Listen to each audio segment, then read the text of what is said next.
Здравствуйте, уважаемые ученики! Сегодня мы с вами продолжим изучать творчество величайшего мыслителя и философа, известного писателя Чыңгыза Төлөкуловича Айтматова. Поговорим об одной из самой замечательной повести «Белое облако Чингисхана». Актуальностью изучения повести «Белое облако Чингисхана» заключается в том, что данная повесть отличается от других произведений не только содержанием, но и прежде всего тем, что, использовав старинную легенду, автор сумел раскрыть новые стороны образа древнего завоевателя. Эпиграфом к нашему уроку выбрали цитату Иоганна Гёте, немецкого поэта, мыслителя и философа. «Я привык претворить в образы все, что меня радует, печалит и мучает. Все мои провидения – фрагменты одной большой исповеди». Слова Гёте по духу выражает творчество Чыңгыза Айтматова. Сегодня на уроке мы с вами рассмотрим и попытаемся понять особенности жанровых своеобразий повести Чыңгыза Айтматова «Белое облако Чингисхана». Изучаем проблематику повести Чыңгыза Айтматова «Белое облако Чингисхана», особенности ее образной системы. Сформируем навыки определить свою гражданскую позицию по отношению к современности.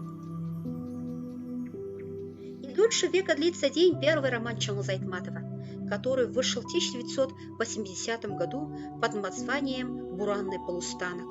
В 1990 году в журнале «Знамя» вышла повесть к роману «Белое облако Чингисхана», впоследствии вошедшая в состав романа.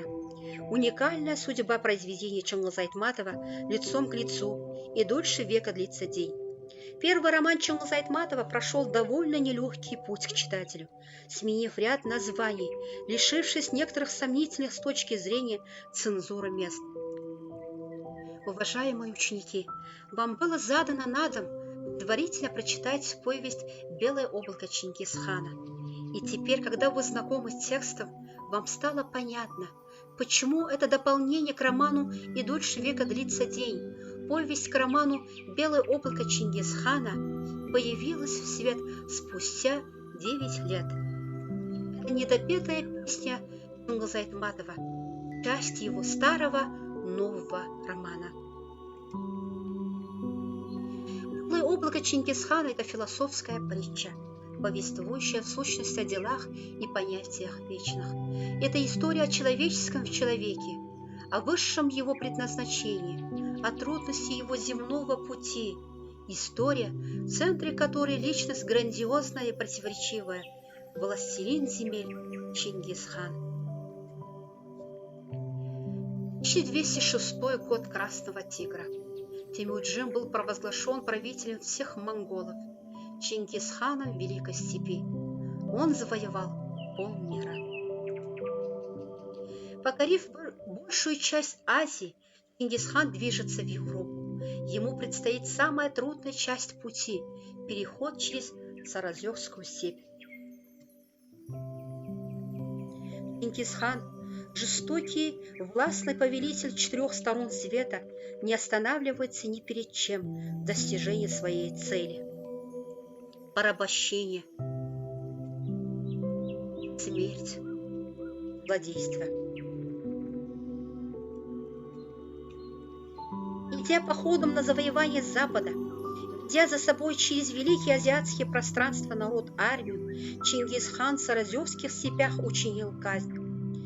Предал повешению воина-сотника и молодую женщину, которые ослушались великого Хагана и поставили свою любовь выше его завоевательских целей. Он воин, она вышивальщица золотых драконов на знаменах Чингисхана. Они полюбили друг друга – Эрдене и Дагулан.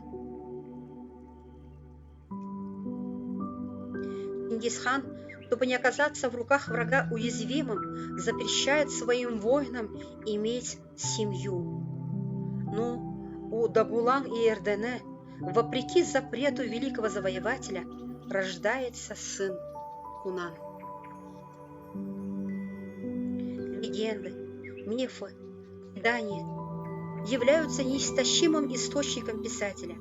Мифические и реальные две сюжетные линии представлены в повести «Белое облако» Чингисхана.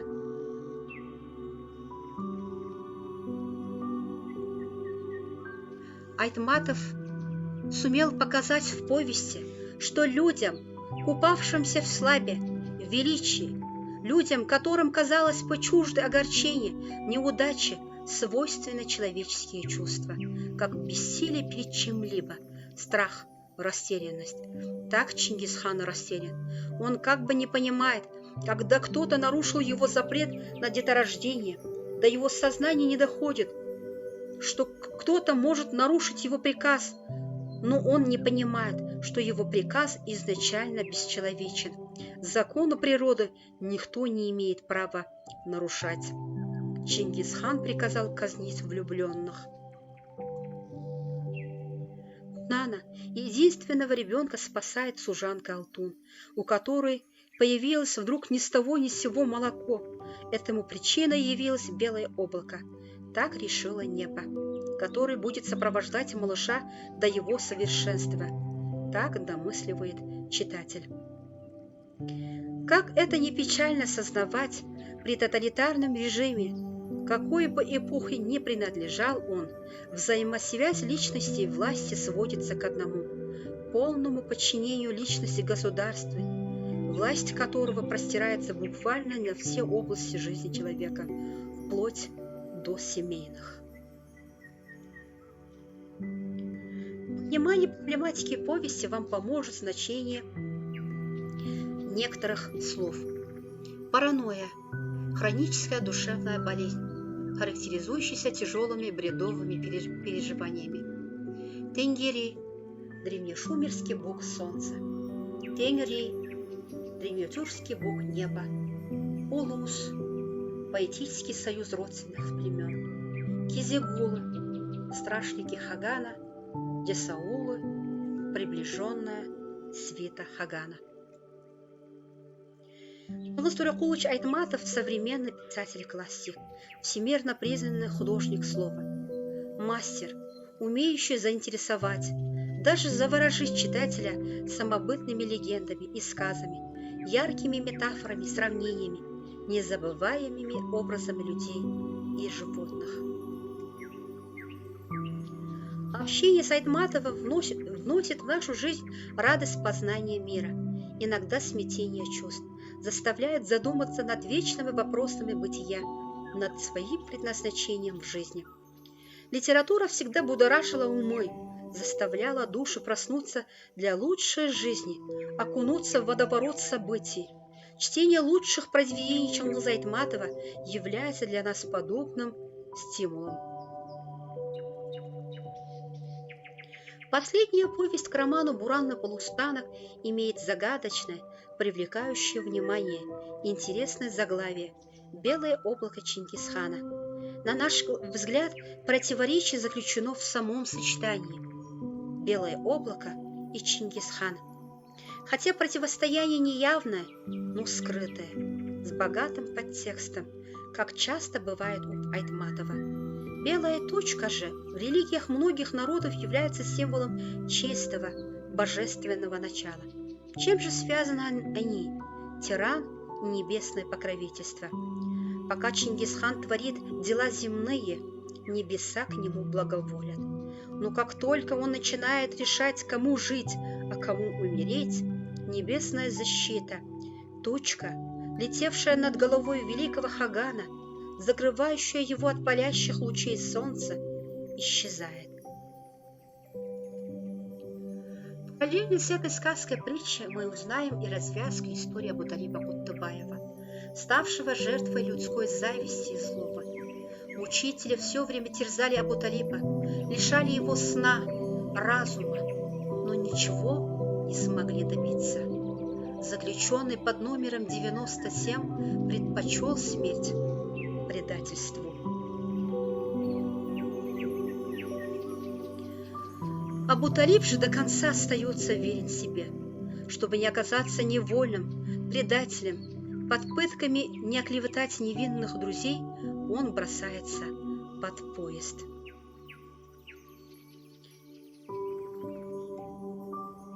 На примере жизни главных героев повести Чингиз Айтматов поднимает тему столкновения личности и власти. В повести «Белое облако» Чингисхана автор исследует пагубное влияние на душу человека неограниченной власти, которая всегда приводит к тирании, гибели ни в чем не повинных людей.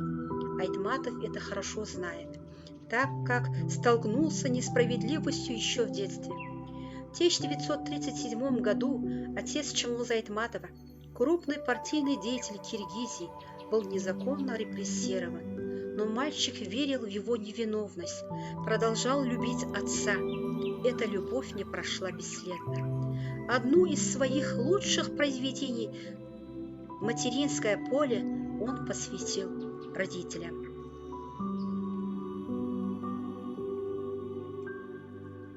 Своеобразие произведений Чингиза Айтматова состоит в том, что автор поднимает в них непростые вопросы, не пытаясь однозначно ответить на них.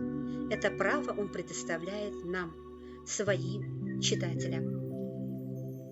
Вслед за Пушкиным и Толстым, Достоевским и Чеховым писатель пытается ответить на вечные вопросы: что есть человек, зачем он пришел на эту землю, что есть любовь и ненависть, где искать истину и есть ли она вообще. Размышляя над своими сложными философскими проблемами, писатель вводит в свои произведения сказки, притчи, элементы устного народного творчества, облегчая нам понимание своих замыслов, ненавязчиво, поэтично давая толкование той или иной проблемы. Повесть изобильна яркими сюжетными зарисовками. Особенно большое впечатление производит сцена казни Дагулан и Эрдене. Дагулан готова погибнуть, но не выдать любимого. Ее проводят перед рядами войск, откуда летят оскорбления, попреки, унижающие ее человеческое достоинство. Но и Эрдене готов защитить свою любовь. Он кричит: «Я отец ребенка! Это я, если хотите знать».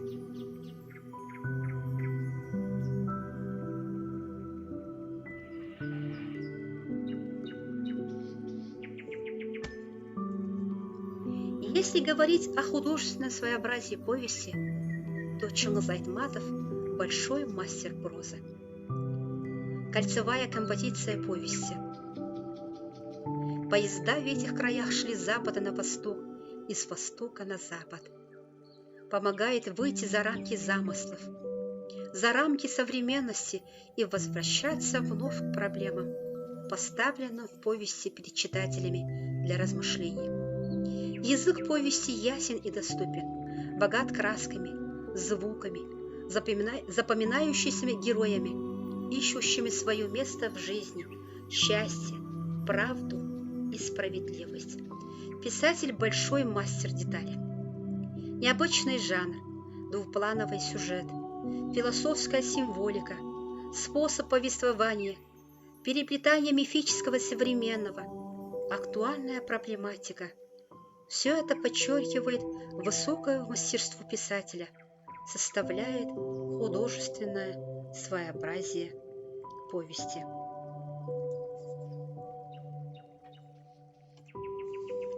Удерживая общество в страхе, тоталитаризм, утверждает Айтматов, духовно опустошает и расслевает человека, пробуждает в нем неизменные инстинкты и страсти.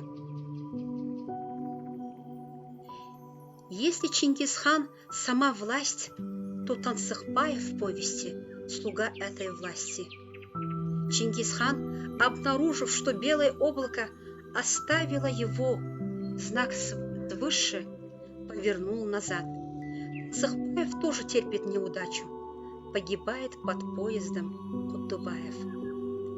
Абуталиф Кутубаев приводит легенду Сарыузекские казни, во-первых, потому что, как человек, глубоко чтящий исторические прошлое своего народа, во-вторых, он размышляет о своей трагической семье и о семье двух влюбленных из легенды. которые, создав семью, не смогли противостоять воле власти тирана. Абу-Талиб приходит к простому, но не теряющему никогда своей неприходящей актуальности важному философскому выводу. Самый великий смысл заключен в детях, а предназначение родителей состоит в том, чтобы вырастить свое продолжение. Чингиз Айтматов подчеркивает, но если отнять родителей от детей, значит лишить его возможности исполнить свое родовое предназначение, значит обречь эту жизнь на пустой исход.